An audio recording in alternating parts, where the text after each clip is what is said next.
เนาะตัดภาพบรรยากาศมาทางพี่ปัดที่นี่พี่น้องเนาะมาเบิ่งให้เบิ่งหน้าเบิ่งหัวเบิ่งสวนซะก่อนมาเบิ่งเข้าในหญ้าก่อนพี่น้องเอ้ยเนาะเผารถเผาล่างเบิดมื้อนี้เนาะพี่น้องเนาะอ่า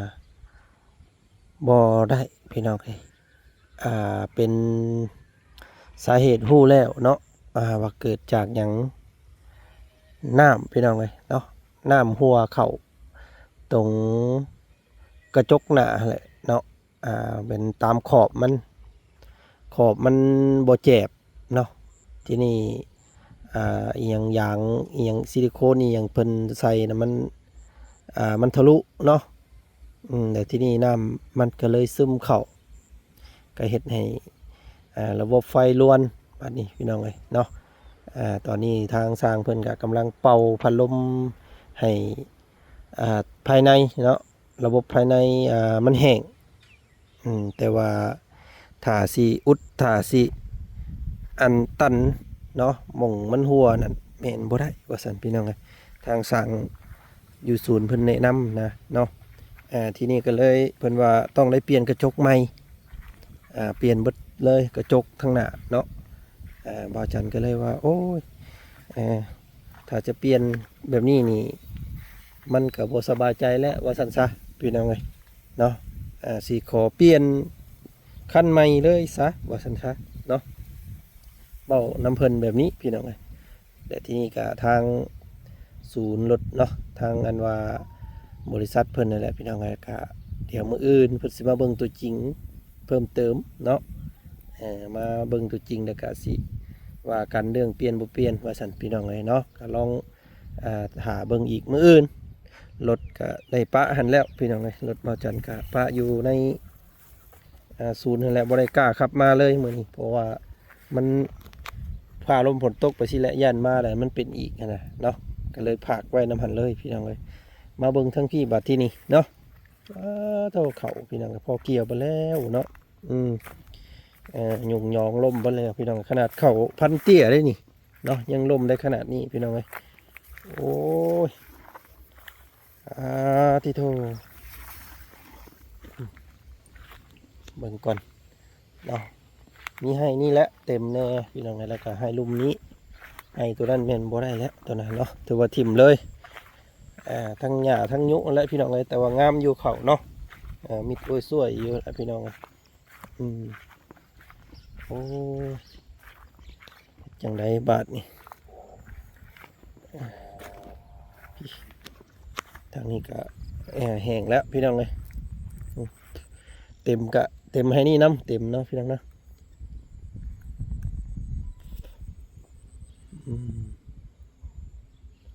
เป็นข้าวว่านเอาพี่น้องเลยก็ตามสภาพเนาะพี่น้องเนาะได้บิ้งนึงอันนั้นก็ได้พี่น้องเลยเขาให้เนี่ยเนาะวางเบิ่งปีหน้าปีในจังว่ากันใหม่อีกเนาะปีนี้แมนบ่ได้แล้วพี่น้องเลยได้ซ้ำนี่ปีนี้จักสิได้จักสอบแล้วรุ่นกันอยู่เนาะพี่น้องเนาะติดตามเบิ่งมืออื่นสิจ้างคนมาเกี่ยวพี่น้องเลยเนาะมือหนึ่งก็แล้วดอกตามเบิ่งนี่พี่น้องเลยเพราะว่ามือ2 มื้อก็แล้วนะตามซาเบิ่งนะเนาะประมาณ2 มื้อหาคนมาเกี่ยวเบิดบ่ฮอดนั่นแหละพี่น้องเลยประมาณ1,000-2,000 บาทนี่แหละเนาะตามเบิ่ง เดี๋ยวลองเบิ่งเราสิให้ทางน้องสาวเพิ่นหาหมู่หาคู่มาเกี่ยวก่อนพี่น้องเลยเนาะมื้ออื่นก็แล้วแหละเบิ่งก่อนมันพอเกี่ยวแล้วเนาะหม่องนึงนี่มันยังบ่พอเกี่ยวมี3-4 ให้นี่แหละนาก็ได้พี่น้อง1 2 3แล้วก็4ทั้งในสวนพุ่นแล้วก็หาเนาะหาให้น้อย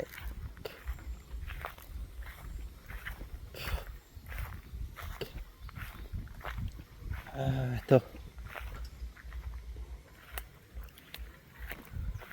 วพ่อก็ไปเยี่ยมพยามาแล้วมื้อนี้ว่าซั่นพี่น้องเนาะก็เพิ่นบ่สบายโอ้พี่น้องเพิ่นบ่หิวข้าวเพิ่นบ่อยากข้าวเลยคิดหลายน้ำพ่อเขาพอแห้งบาดนี้เนาะ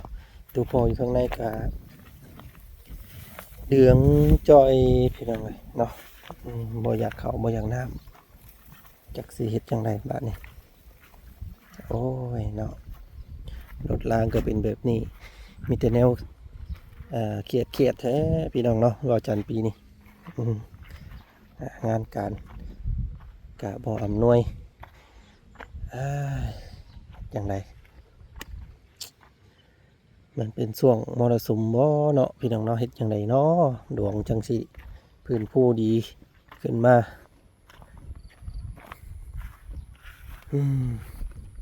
ตุพอกับจักสิหาทางซอยเพิ่นนี่ได้หืดยาก็ได้พี่น้องเนาะมันบ่คืออยู่น้ำเฮาเข้าไปอยู่พุ่นได้มันก็เป็นแต่ระบบระเบียบเพิ่นพี่น้องเอ้ยก็คอยไปเยี่ยมไปยามเบิ่งเอานี่แหละมื้อนี้วันพฤหัสวันอังคารพุ่นแล้วบาดสิได้ไปอีกเนาะ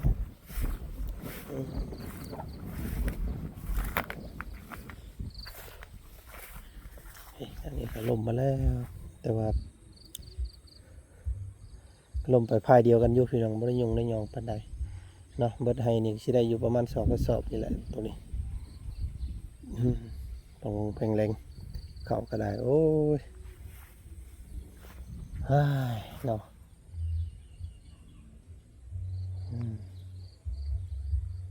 เห็นสารบ้านซองเพิ่นก็ใช้พี่น้องเอ้ยได้เนาะเป็นหยังได้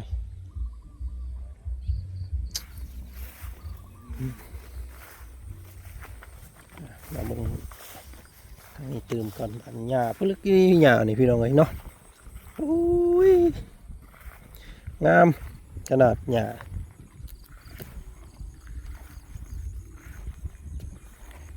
อันนี้ต้นหมากทุเรียน เนาะ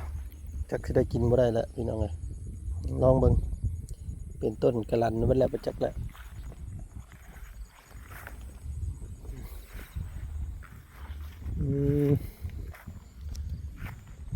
โธ่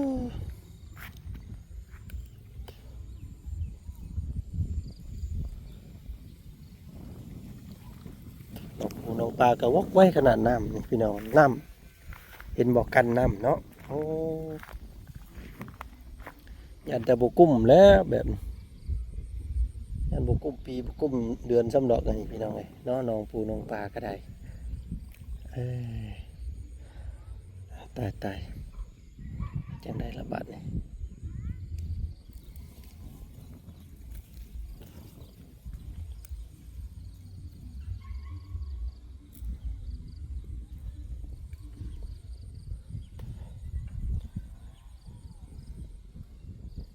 ผมเป็นหนองที่ค่อนข้างจะตื้นนะเทียบกับหน้าทางแหละเป็นหนองสระมันสูงกว่าทางก็เลยซึมออกน้ำพี่น้องเลยโอ้สาเหตุอยู่ดอกตัวนี้เนาะ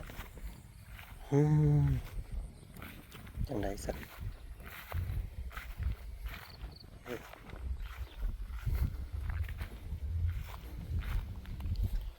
หมากลำไย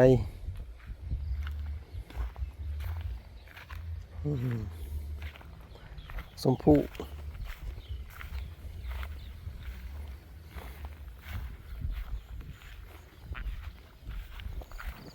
หมากอินจี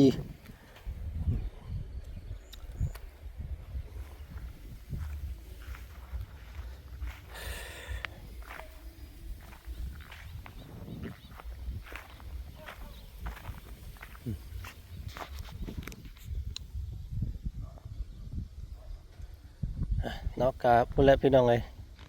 ฟังเบิ่งเกี่ยวข้าวเกี่ยวน้ำเอาข้าวเอาน้ำขึ้นปั่นให้มันเบิดสะก่อนพุ่นละสิได้พากันขึ้นไปดำเนินการเวียกงานอยู่พุ่นอีกตื่มเด้อพี่น้องเด้อเนาะรอบนี้ก็ขึ้นลงมาหาเกี่ยวข้าวเกี่ยวน้ำก่อนจักมื้อเนาะฟังเบิ่งคำว่าเกี่ยวกับมื้อ2มื้อก็แล้วดอกพี่น้องเลยเนาะประมาณว่ามื้ออื่นมื้อฮื้อก็แล้วเนี่ยเนาะมีแต่วันจันทร์วันอังคารมันพุ่นแหละสิพากันเดินทางคำว่าขึ้นไปก็อยากไปเยี่ยมเบิ่งตู้พ่ออีกรอบหนึงก่อน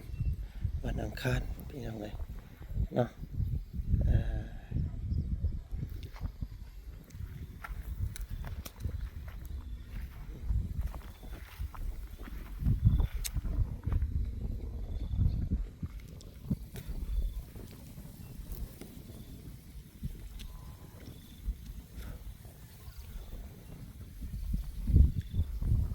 ากาศดี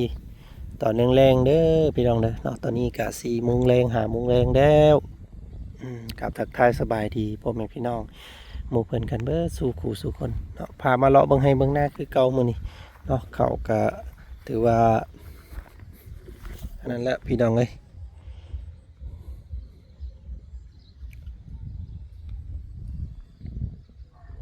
พอเกี่ยวแล้วก็สิใครอยู่บัดนี้เพราะว่าคนอื่นเพิ่นก็เกี่ยวข้าวเกี่ยวน้ำแล้วเบิดแล้วเนาะมีแต่คนอยากหารับจ้างรับบ้านแล้วบัดนี้อืมลองเบิ่งเนาะพี่น้องเนาะ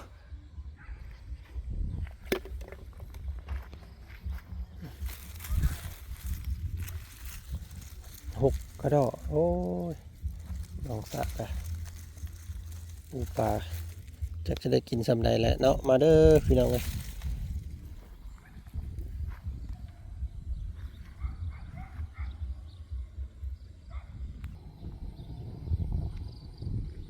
อ่ะเก็บภาพเก็บหอย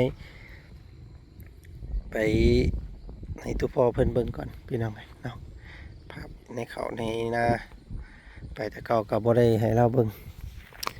เก็บภาพไปให้เพิ่นเบิ่งก่อนเนาะเรือนต้นไม้ต้นตอกเราโอ้ยพี่น้องเอ้ย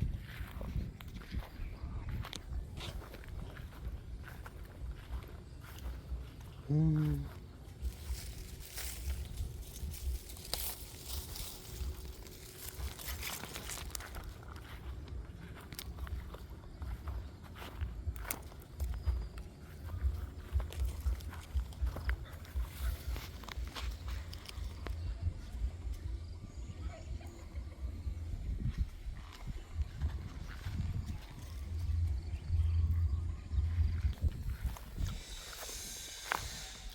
ครับตัวนี่หน่อไม้เลี้ยงน่องนี่พี่น้องเอ้ยเนาะถือว่าแตกน่องเอาเองออกไวขนาดเนาะปีหน้าอาจสิใหญ่กว่านี้เนาะนี่อืมพี่น้องเลยเนาะยำแรงยำควายโคตรน้ำกินได้ตลอดปีเนาะว้าวช่างสวยงามแท้อันนี้เนาะกกบักใหญ่ตัวนี้พี่น้องเลยกกดอกอันดอกหอนไก่เพิ่นเอิ้นบ่แม่นบ่ตามฝั่งไทยเอิ้นดอกอีหยังอันนี้พี่น้องเลยเนาะอันนี้ต้นหมากสีดาใหญ่โอ้งามตัวนี้ก็คักตัวพี่น้องเลยเนาะเปลี่ยนได้ออกลูกเลยนี่ทำสิกินเนาะเอาไก่สีอันนั้นแหละสันซาพี่น้องเลยแต่ว่าหญ้าลาย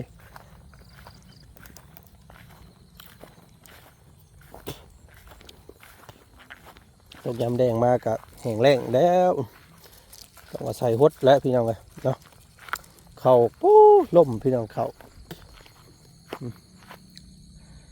เปื่อยอยู่เนาะหมุงงามเปื่อยล่มขาดว่าประมาณอีกมืออื่นมือคือสีแล้วเกี่ยวเข่าไว้สันซะเนาะให้คนมาเกี่ยวซอยก่อนพี่น้องเลยเนาะคลิปนี้ก็รอให้รอหน้าเบิ้งพวกเบิ้งสวนพี่น้องเลยเนาะเบิ้งต้นไม้ต้นตอกก่อนปักคำเดือนไม้ตู้พอเพิ่นก็ป้าโตเนาะเป็นกกเป็นหมากกันทั้งนี้ก็ได้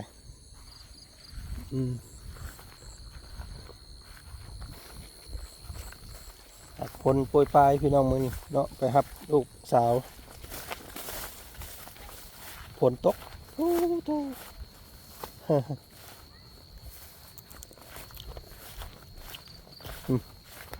เพื่ออยู่ข่าวลม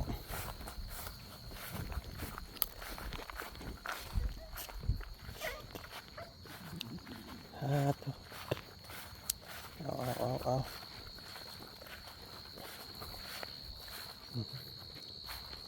ของเขา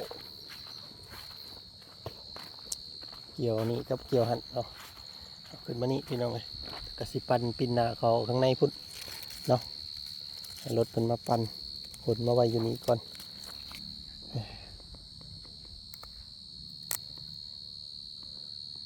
ผมว่าเข้าใจละลายผู้ที่เบิ่งที่ชมคลิปนี้อยู่กะขอบพระคุณหลายๆเด้อพี่น้องเด้อเนาะกะลงมาบ้านเฮากับบ่ค่อยมีอย่างถ่ายทำในพี่ให้น้องเบิ่งส้ม เนาะก็ขอบพระคุณในหลายๆที่เบิ่งส้มบ่จันซับนี้เนาะก็ขอบใจเดี๋ยวเบิ่งส้มกันคลิปหน้าแล้วกันเนาะพี่น้องเนาะรุ่นกันมื้ออื่นรถล่างสิเป็นแนวใดพี่น้องเอ้ยเนาะเพิ่นสิว่าจังใดเพิ่นสิให้เปลี่ยนบ่หรือว่าแนวใดก็เดี๋ยวสิถ่ายสิทำให้พี่น้องเบิ่งส้มตื่มเนาะขอบใจเด้อพี่น้องที่ทักเข้ามาบอกความเนาะพี่น้องเนาะให้เฮ็ดจังซั่นจังซี่เปลี่ยนบ่จังนั้นนี่พี่น้องแนะนำให้มีแต่สิ่งดีๆทั้งนั้นเลยก็ขอบพระคุณหลายๆเนาะมื้อนี้ทางบ่จันลาก่อนพี่น้องเอ้ยสบายดีสวัสดี